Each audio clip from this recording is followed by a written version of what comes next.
Vamos falar um pouco de vantagens competitivas, né? Inteligência de mercado, que gera um baixo risco de desenvolvimento, a gente já abordou. Agora, uma outra seria a fidelidade dos clientes, né? Vocês têm uma taxa de renovação muito alta dos contratos, né? 66% no segundo TRI 2020, né? Então, vocês acabam tendo uma fidelidade bem grande e também em novas locações, os clientes procuram vocês, né? 40% das novas locações no segundo TRI 2020 foi para os clientes já log, né? Perfeito. As vantagens competitivas, elas somam, eu diria, né, que é um reflexo da nossa estratégia de negócio encaixada, como eu falei. Então, de fato, a nossa taxa, imagina-se que um especulativo teria uma taxa de renovação baixa, né, mas, de fato, a gente consegue, e mesmo que haja uma devolução, fazer a absorção disso de uma forma bastante ágil, exatamente porque a gente está em contato com grandes players do mercado, com dezenas de grandes empresas e de demandantes, e quando existe uma oferta, a gente primeiro recorre à nossa própria base, às vezes dentro do próprio condomínio, uma outra companhia absorve aquele espaço muito antes de ele ir ao mercado, ou então alguém que está em um condomínio em outro estado, que quer vir para esse estado e recebe essa demanda, ele já existe até uma fila, ele fala, opa, se abrir espaço eu ocupo. Então, quando você está em contato com tantos players do mercado como o Brasil, dimensões nacionais, continentais, né? O Brasil é um país enorme, você está em contato com tantos players, você tem essa vantagem de ajudar na sua absorção na medida que um deles disponibiliza um espaço ou quando você lança um empreendimento. Então, a nossa vantagem competitiva é o encaixe entre a eficiência na construção, contato com os clientes, né? Essa estratégia essa integração, de você fazer todas as etapas, você conseguir capturar valor em cada uma delas e você gerar uma inteligência interna muito eficiente e uma estratégia de diversidade geográfica e modelo de galpões modulares, né? Certo. Que gera Então, flexibilidade para atender essa demanda. Exato, para você trabalhar na área diversificada, você às vezes consegue absorver pequenos espaços de muitos clientes. Então, tudo isso gera um pacote de vantagem competitiva difícil de ser replicado no todo. Talvez um ou outro item, talvez até seja possível, né? Com certeza porque, né? Mas você replicar todo esse pacote de soluções é realmente o diferencial que a Log tem hoje. Ela coloca aí à disposição dos acionistas. Certo. Acho que a gente também é importante mencionar, por vocês serem a única empresa do setor de galpões logísticos na Bolsa, vocês acabam tendo uma vantagem de custo capital em relação a outras empresas do setor, né? Sem dúvida. A gente tem os dois lados da moeda, Antônio. A gente tem a dificuldade de explicar o case. Então, os clientes conhecem vocês melhor do que vocês conhecem. Os acionistas, o mercado, ele não está acostumado com o case, com as características que a Log tem. Então, não existe outro comparativo, né? O mineiro, a gente está em Minas, o mineiro, para comprar uma coisa, ele olha a outra e fala qual que é a melhor. Ele precisa de fazer essa comparação. Então, se o acionista precisar fazer isso, no Brasil ele não vai encontrar uma comparação direta. Então, é difícil de identificar o quão distante, em termos de qualidade, um está se você não tem um comparativo direto. Mas isso não é, né? Isso é quase uma brincadeira que eu estou falando contigo, mas realmente um desafio você apresentar o case. O fato de você estar sendo o único case desse tipo na Bolsa tem esse desafio. E, por outro lado, você tem um custo de funding aí, entre os players menores, as empresas fechadas, etc., que você tem um acesso que eles não conseguem, né, a capital. Também você tem despesas maiores por causa disso. Enfim, tem sempre, mas sem dúvida nenhuma, estar na Bolsa de Valores é uma grande vantagem competitiva, mas que nos diferencia de empresas menores que não estão. Certo. Vamos falar um pouco de riscos. Assim, quais são os principais riscos para o negócio da Log? Principalmente macroeconômicos, eu acredito, né? Você pode abordar como que impacta assim, o negócio de vocês, como que impactou, né? A pandemia não chegou a impactar muito, aumentou a demanda, né, por novas locações, mas num cenário normal, como que a macroeconomia afeta vocês? Sim, a companhia, o crescimento depende de funding, né? Então, a gente tem essa estratégia da reciclagem, mas está sempre sujeito ao risco de juro, então, muito atrelada à macroeconomia.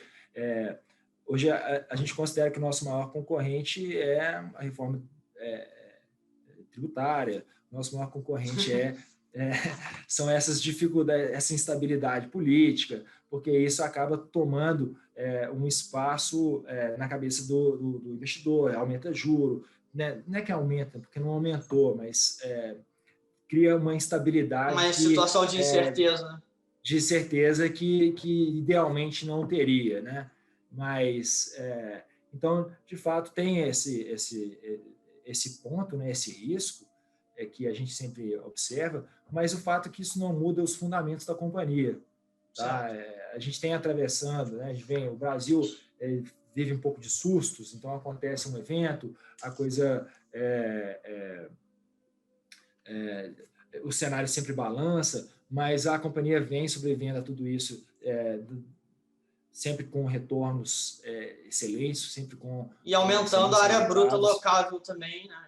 E atravessando tudo isso com crescimento, com qualidade, com cada vez mais clientes e relacionamento. Então, acho que isso o prêmio de você ter essa resiliência, de você ter essa disciplina, alocação de capital, você ter esse alinhamento da estratégia, é exatamente esse de você colher um resultado e uma resiliência que de outra forma estaria sujeita aí, né? Eu brinco que a gente é parece um grande navio, então uma marola às vezes não afeta você, se você estiver lá dentro você não sente balançar tanto. Que não é que a gente não sente, a gente vê que o cenário muda, mas a gente tem essa resiliência, a gente toca em frente. Entendi, legal. Para terminar, vamos falar de alguns números importantes, né? Vocês, a gente até já abordou, mas vamos reforçar, a vacância dos galpões de vocês, ou seja, os espaços vazios, né, dos galpões de vocês, é muito menor que a do mercado. Em junho de 2020 foi de 4,5% e a do mercado de 17%. Então, principalmente por causa de todos os tópicos que a gente falou, né? Flight quality, essa demanda do e-commerce, todos esses motivos, né? De novo, é o conjunto de fatores, né, que fazem com que o nosso negócio consiga retornar com a vacância tão baixa. A gente teve o primeiro semestre desse ano, foi o recorde de fechamento de contratos. Então, a gente vê que a área comercial muito ativa, ainda que qualquer devolução é rapidamente absorvida, e existe aí uma demanda muito forte pelos nossos ativos. E se isso é fruto de flight quality do e-commerce, tudo isso combinado acaba com... Né, nunca um fator só, né? Todo esse conjunto de fatores, né? Isso, a gente sente que esse é o alinhamento que gera resultados como a vacância que a gente tem hoje. Entendi. Então, é uma vacância muito baixa, de fato, tende a reduzir isso. Existe realmente uma demanda para isso, mas, né, a gente acha até, inclusive, que menos de 5%, 4%, 3% já é praticamente a ocupação total, porque tem sempre ali 1.000 metros que não encaixam na demanda de um e de outro, mas não é isso, isso não é preocupante, isso, na verdade, entendi, em alguns aspectos é até positivo, mas nós estamos realmente bem posicionados e essa vacância é uma boa, é um bom indicador aí de eficiência da operação. Exato, e dessa eficiência comercial e desse encaixe da estratégia.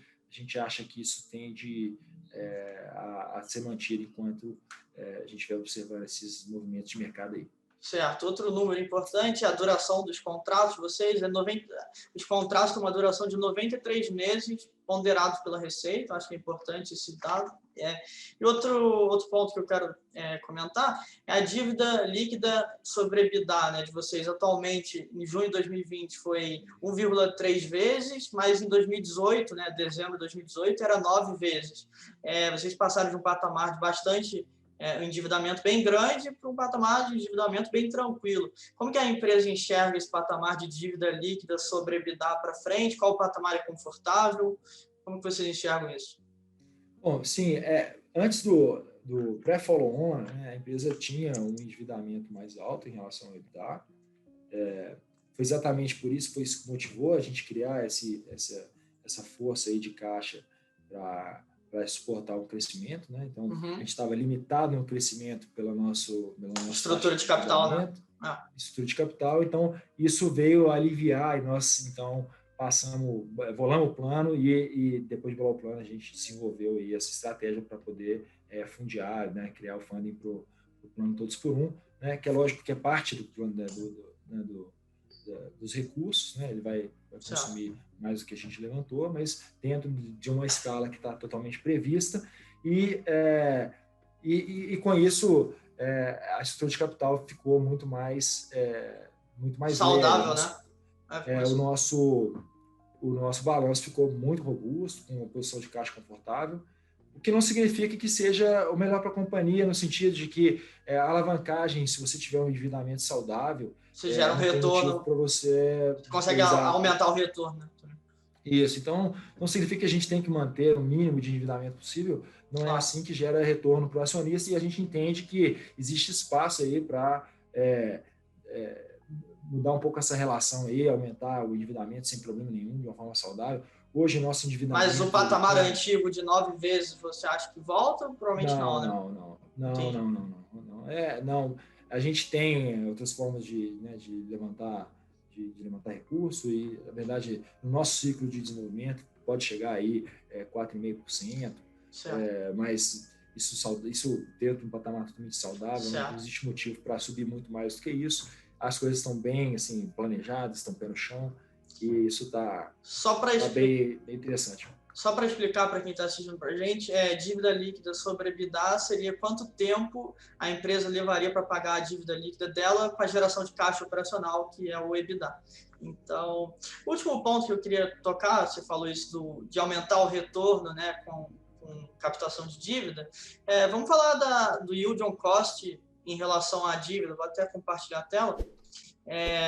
A gente vê que lá em 2015, 2016, o custo da dívida era até maior, né, do que o yield on cost, mas agora com a redução do captação de dívida, né, por causa da redução da Selic, vocês conseguem ter um spread de yield on cost, que é o retorno de vocês, em relação ao custo da dívida maior.